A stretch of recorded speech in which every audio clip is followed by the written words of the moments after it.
obras que no quiero que nos olvidemos de mencionar porque son súper importantes en la historia de la música, pero también de la danza mundial, el bolero de Ravel. Claro, esas fueron al inicio de Suma Artis también, antes del 93, por decirlo. Sí.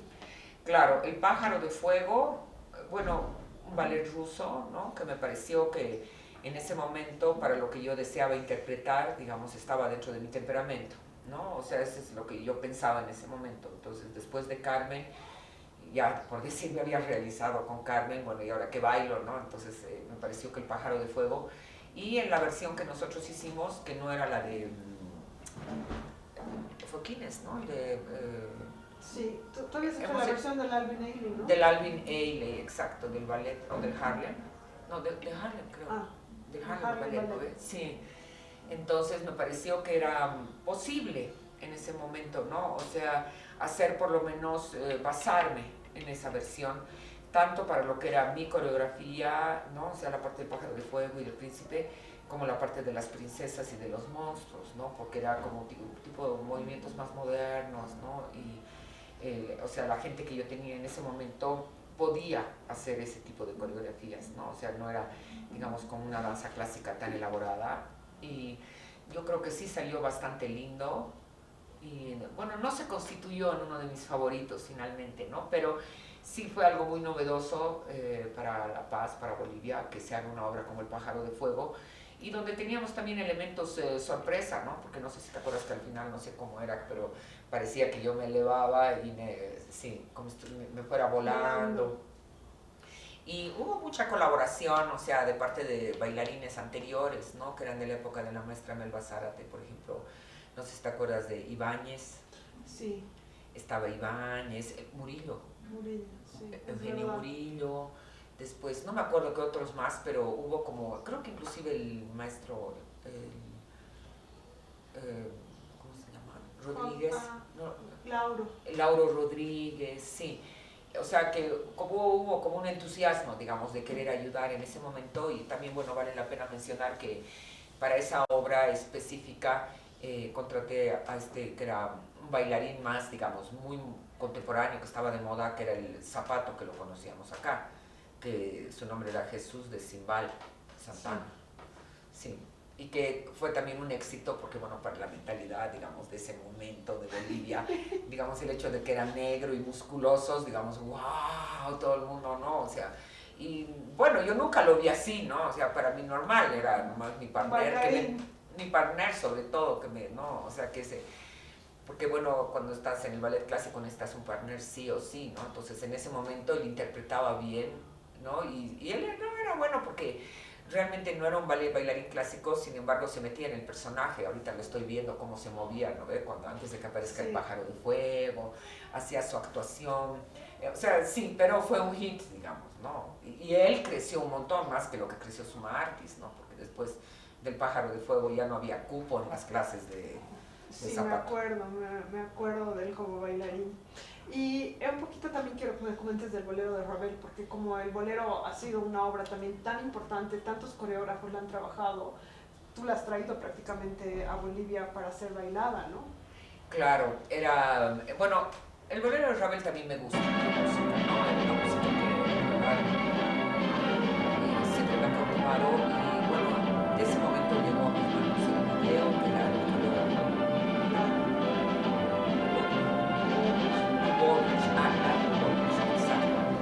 y sí, la coreografía me impactó bastante porque era una coreografía en la que al momento, ¿no? Ese de mi vida yo me identifiqué mucho, ¿no? Porque era como muy pasional y era como muy, digamos, fuerte. O sea, se necesitaba una bailarina, digamos, con mucha fuerza, y a la vez era una coreografía contemporánea, y si no me equivoco era en puntas.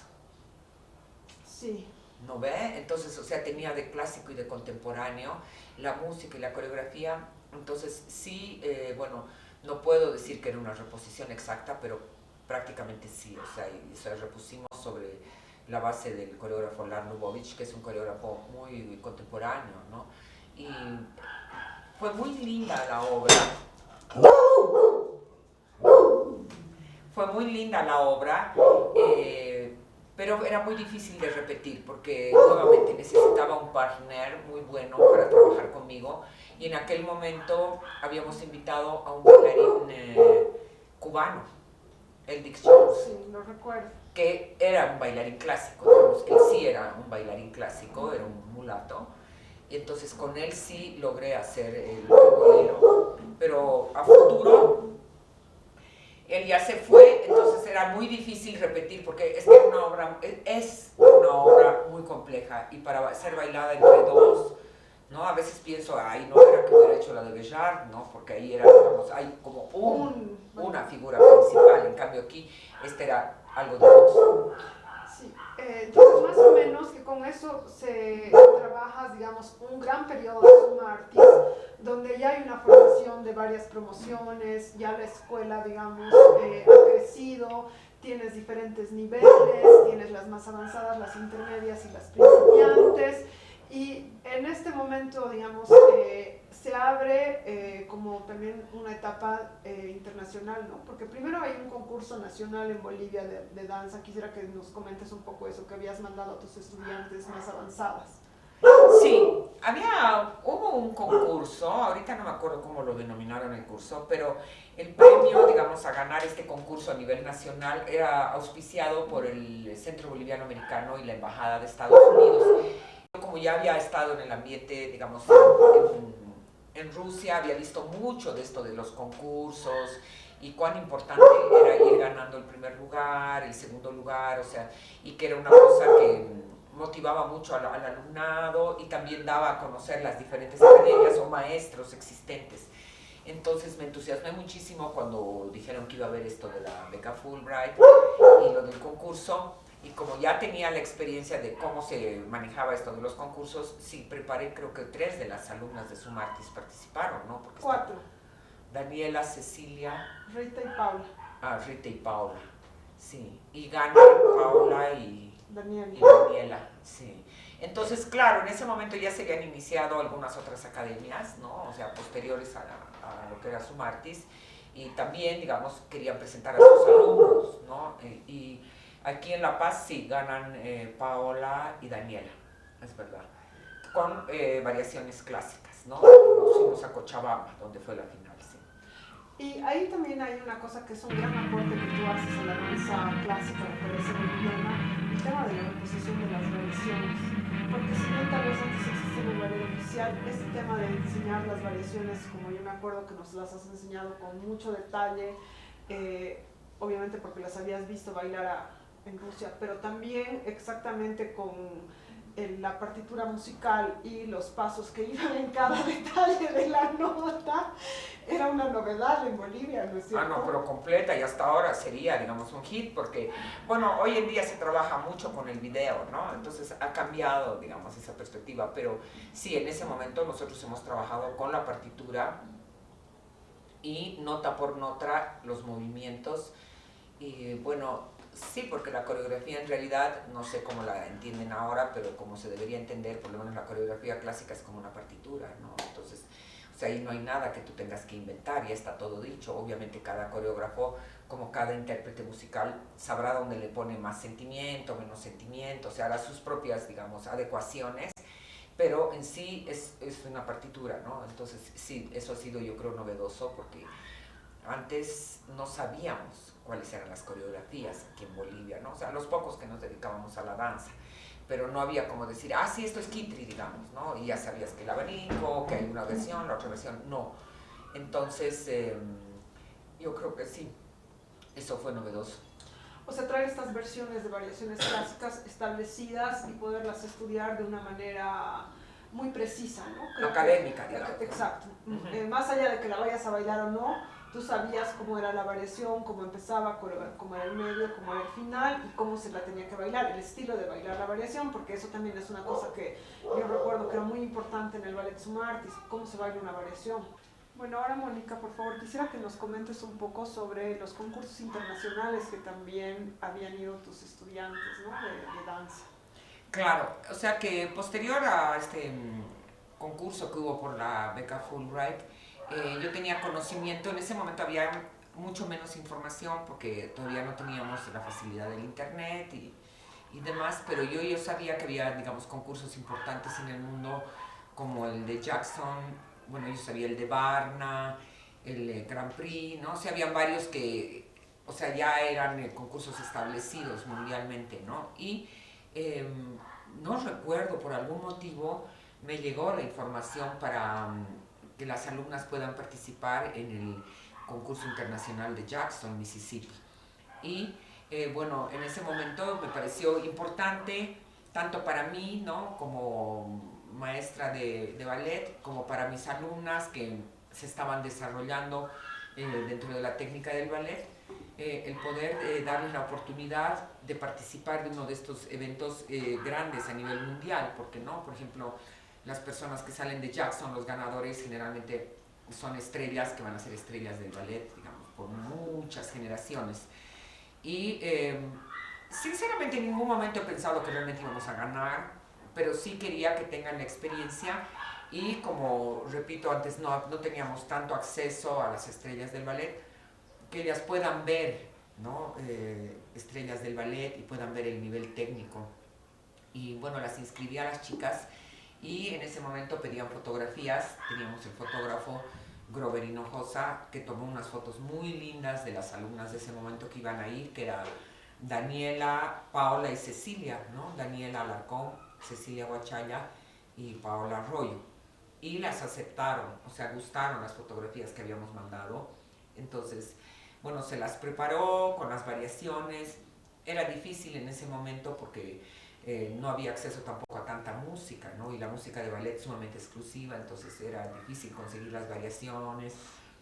Teníamos un montón de limitaciones, ¿no? Y mucho menos un pianista que interprete, por ejemplo, eso era muy difícil.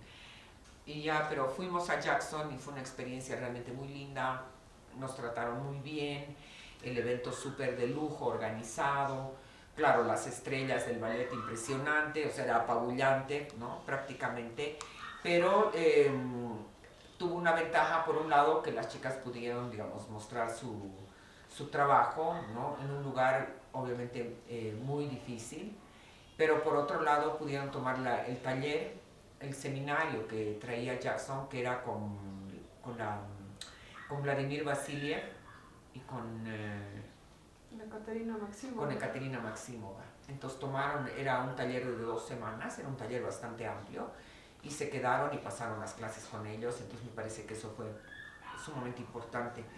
Y por otro lado, de Jackson trajeron ellas mismas la información de que iba a haber un concurso de ballet y danza contemporánea, danza moderna creo que llamaban, en Nagoya, Japón. Y otro grupo de unas más jóvenes se entusiasmaron con hacer el viaje a Japón. Y igualmente tomamos las fotos, hicimos la aplicación, todo, y pudieron viajar, que eran Michelle Dupuy, Adriana... Adriana Maldonado. Ellas dos nomás, ¿no? Sí. Sí. Y también hay este otro viaje que hace María José Rivera a Cuba, ¿no? Al primer concurso, sí. Alicia Alonso en La Habana. Con Coppelia. Sí. Con la variación de Coppelia. Sí. Que también estas variaciones de Coppelia eran variaciones que tú habías traído para enseñar desde prácticamente el inicio de Sumartis, ¿no? Claro, porque habíamos hecho, sí, las variaciones de Coppelia, las de las femeninas, ¿no? Pero también habíamos hecho las masculinas, es cierto. Y María José Rivera, sí, evidentemente va con Coppelia, y creo que las chicas en Japón también, ¿no? Creo que van con Coppelia también. Con Coppelia, sí, con las variaciones de Coppelia. Sí. Ahora, después de esta etapa, también hay un viaje internacional que me parece que es importante mencionar, nacional, que me parece que es importante mencionar, porque se te invita como maestra y coreógrafa al Teatro de los Andes, ¿no? En un encuentro de danza de maestros y coreógrafos, ¿no? Ah, sí, eso hemos hecho el año 95. Sí. Que sí, recibí la invitación en ese momento estaba César Bril, para ir con, digamos, un grupo selecto de bailarinas al Teatro de los Andes y compartir experiencias, ¿no? Tanto de clases como también ellos nos compartieron, digamos, su metodología de trabajo, su calentamiento, y fueron otros maestros de Bolivia, ¿no? Fue muy bonito. Y fue largo, creo que fueron 2 semanas también. Sí, sí. En ese estaba Cecilia Guachaya y yo.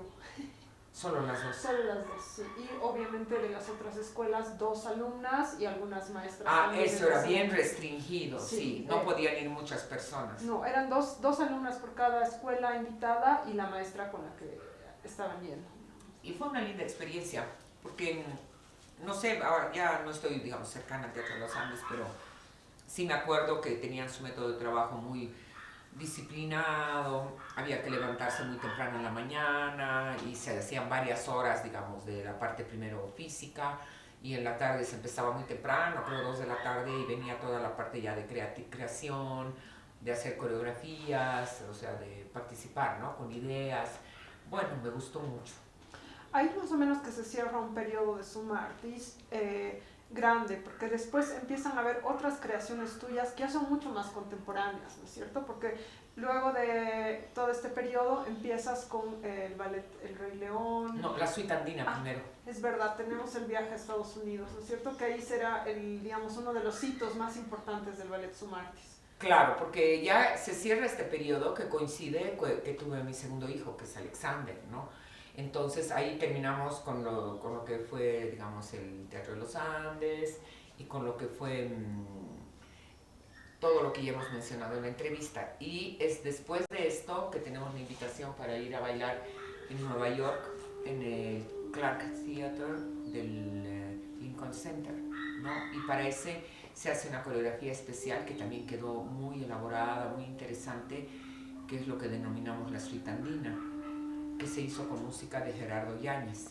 Y también trabajamos en esa oportunidad con la artista María La Placa, quien hizo el diseño del vestuario y aportó con ideas, porque obviamente María es una persona muy plástica y siempre tenía ideas, por ejemplo, aquí que se muevan un poco más, que haya una mano, o sea, siempre ella también me aportó mucho, digamos, en los trabajos que logramos hacer juntas, que fueron 3 en realidad.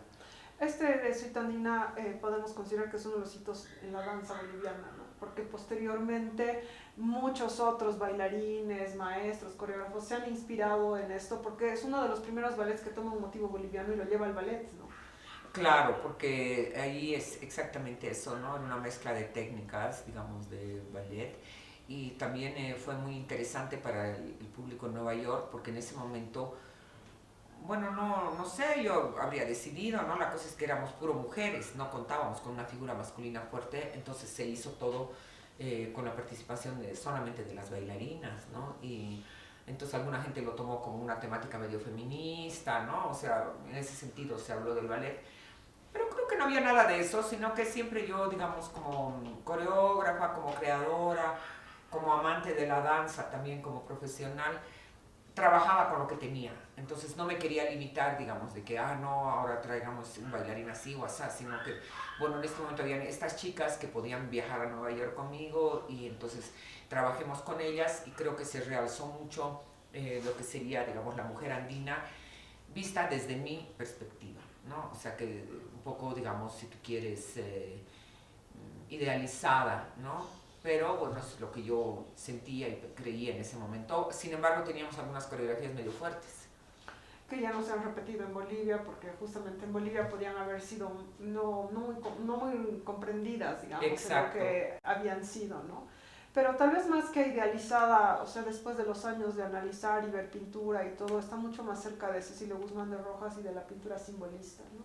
Exacto, porque era como, digamos, sí, digamos, una buena parte era como idealizado, ¿no? En ese sentido de que, digamos, en algunas de las coreografías, en la mayoría, ¿no?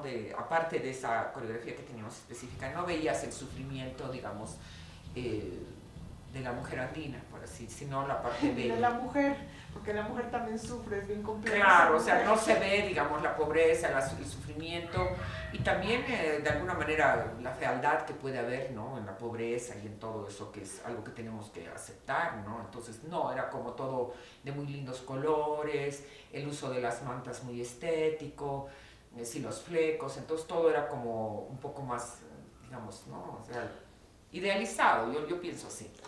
Pero también en ese sentido la coreografía final que no se ha mostrado en Bolivia sí era una coreografía justamente fuerte porque mostraba de alguna manera obviamente plástica, estética, una realidad de una mujer migrante campesina, digamos, ¿no? En plástica.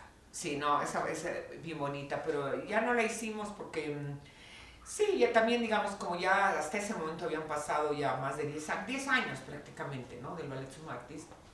También yo un poco empecé a ver, digamos, cómo podía introducir la danza en el público, ¿no? Porque al principio llegas con el ímpetu, tienes unas cuantas ideas, a la gente le gusta, pero después tienes que ver de no escarmentar, ¿no? Que la gente pueda ir y ver algo que quieran tal vez volver a ver, ¿no? Entonces, digamos, esas obras muy fuertes o muy de, no sé si de denuncia o qué sé yo, a veces no es lo idóneo, por decirte, y es creo que por ese motivo que ya no repetimos.